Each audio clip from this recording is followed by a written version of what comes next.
How many people have ever lost in their lives out here? Oh, quite a few of them. You know what? I'm a loser myself. Actually, why a loser? I'm a born loser. I started losing even before I was born. I was very comfortable in my mother's womb, and she just pushed me out. I lost. I was very comfortable with whatever she was feeding me, and my dad comes in and he starts feeding me. I lost again. They put me some clothes on which I never wanted to. I lost again. They sent me to a school I never wanted to go to. I lost again. For the first time I fell in love. I was in about 12 years of age, and I went to my English ma'am. I said, "Ma'am, I love you." I said, "Yes, son. My son is even bigger than you." I lost again. I went to college. I started to make some friends. I did some work for them, and they were trying to maybe use me and all that stuff.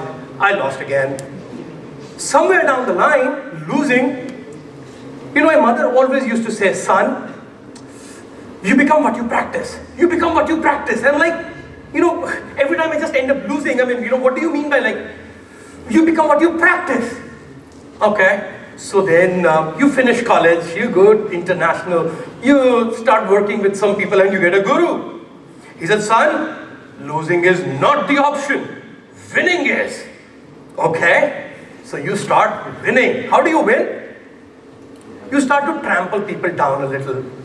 You have to climb the social ladder, so you start to work up a little bit on yourself by trying to push them away. You really start to put up your point of view before their point of view. You really want to show who's the better one, who's the God's gift to mankind. And who's the God's gift to mankind? Absolutely, because who has now learned how to win? Yeah, but then, when you learn how to win, guess what happens? When you practice how you learn to win, guess what happens? What's that again? You lose people, you lose relationships. Oh yeah, you lose people, you lose relationship. But what are you making? Money. Oh yeah, you're making money. And so for the first time I made a huge bonus. I called my mom and "Mom, you know what? Your son is rich. I made money." And she said, "Yeah. You become what you practice." I'm like, "What?" All my life I wanted to make money, I have a good car and all that stuff. Yes, son. You become what you practice. Practice greatness. "Mom, I really don't understand. Name, fame, power, money. I've been all my life. What did I go to college for? What did I be doing?" Yes, son. You become what you? Yeah. But this did not really make a sense out of us. How many people see limitless opportunities on the screen out here for which that you can express on? You see, your mind as conditioned to look at a canvas to say, "Oh well, 2 dots, a board, I can draw on it." You can also create a masterpiece for yourself. Now my question is, how many people practice making a masterpiece for themselves out here? Okay, I only see Russell making a masterpiece out here. Okay, so how many people want to make a masterpiece of their lives out here? How do you make a masterpiece? Practice. Absolutely. Now the question is not what you practice. The question is what you don't know that you are practicing every day. But you would always become what you? Absolutely. You will always become what you practice. Now the question is again, guys, how many of you know what are you practicing every day? How many people want to wake up in the morning and do some exercise out here? Whoa, how many people are actually getting up to do that exercise? So what are you practicing? How many people have made a promise to somebody? "Sure, I'll be there. Trust me." Oh. How many people have done that? Wow. And how many people then said, "Oops, sorry, you know what? I had something else to do. Oh, maybe later." Yeah? How many people said that this email will hit you in this much time, and then you always had a excuse in your own way? "Oh, you know what? I was busy doing this." We call these people the LBDN people. Look busy, do nothing. Yeah, but you got to keep looking busy. Because what you do, how you practice is the key. Now, how many people have heard of this E is equal to mc square of happiness? E is equal to mc square. How many people heard of this one? But are you aware that this E is equal to mc square is also valid for your greatness as well? Are you aware? Can this happen in your life? The question is that how do you make this happen in your life every day, day in, day out? So let me ask you this question to each one of you out here. What do you practice every day? Can you give me some ideas? Sure, shout it out. Sleeping. Oh yeah, you practice sleeping. Good. So when you oversleep, what are you doing? Today is Sunday. I wanted to sleep. Oh yeah, there is an excuse. The moment the sleep and the excuse comes, guess what is the brain recorded? No, it's all right. You know, I can survive. Woohoo! I am the one. I'm the God's gift to mankind. One Sunday gone, no problem. I will put it to next Sunday. What are you practicing? Yeah. How many people are, they really wanted to laugh out here. When there's a good joke, there have been some very good, moments out there. How many people really wanted to laugh, but like, what is he going to think about me? And the best part is, lol. I mean, do you even realize that how much time would it take for a normal person to read that text if you started using all those acronyms? But what are you practicing here? What are we practicing? Shortcut. The shortcut. And then what do we say? I don't have time. I don't have time. And what are you doing then in that time? Practicing short. Sleeping. Yes, that's the key one. Sure. What else? Say that again. Oh, you're texting. Wow. How many?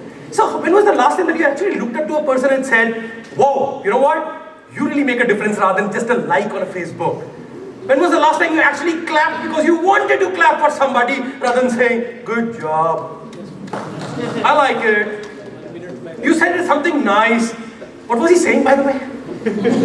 Yeah. So the key question, guys, is how do you start to practice yourself?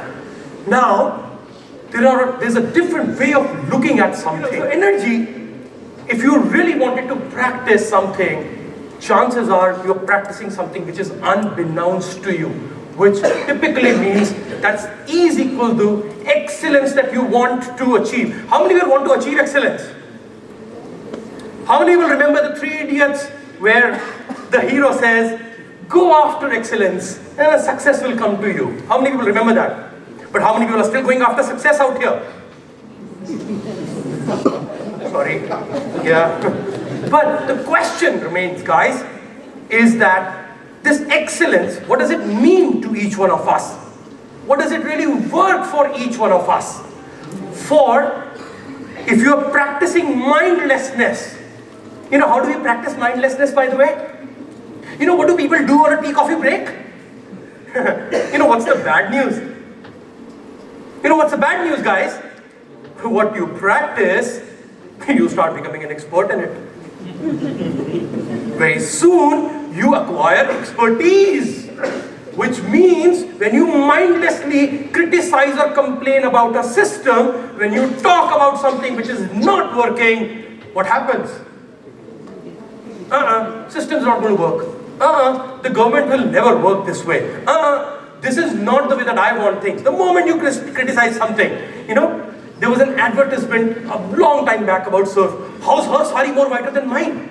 Yeah. How she got it? How have I not got it? The moment I complain or criticize, guess what am I practicing? What do I practice?